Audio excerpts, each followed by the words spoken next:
Good evening, and thanks so much for joining us. I'm Jennifer Abney. And I'm Rob Macco. Leading off tonight, word of yet another death in the Mountain State from COVID-19. Also increased calls on the governor to call a special session of the legislature. The death announced today is a 67-year-old woman from Cabell County. That brings the state's death toll to 101. And as the state comes to grips with the continued fight, comes an unusual bipartisan concern about who Governor Jim Justice is spending federal CARES Act money.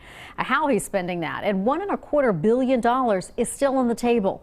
Today, 13 News reporter Larissa Casillas spoke to delegates on both sides of the aisle about why they think it's time for lawmakers to get involved. Larissa. Rob and Jennifer, Governor Justice has repeatedly said there will be no special session. Furthermore, a 3/5 majority is needed in both the House and Senate for a special session to take place. But still, some West Virginia delegates really want one.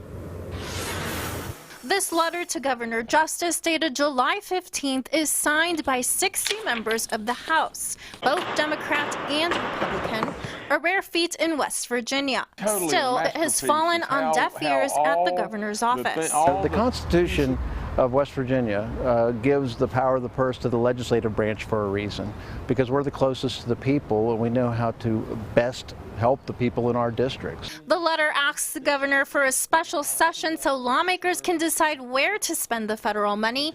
Delegate Mike Pushkin says it should be going to small businesses, schools, and service workers. And right now, nobody's being helped while the governor sits on that money. That money was not sent here to fix holes in roads or holes in his budget. That money was sent here to help struggling people in West Virginia. Delegate Joshua Higginbotham is one of the Republicans who signed the letter.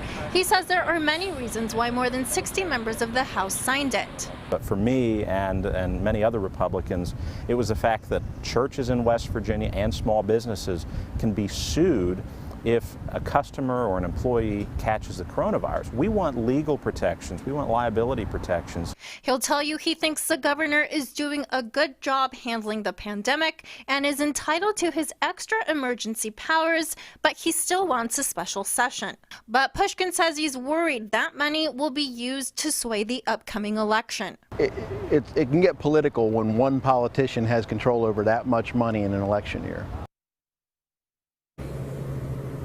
So in the House of Delegates, they say they have the 3/5 necessary, but in the Senate, that is another story. There, the Republicans have the majority, and now the question is whether any of them will change their mind. Reporting in Charleston for 13 News, Larissa Casillas, working for you.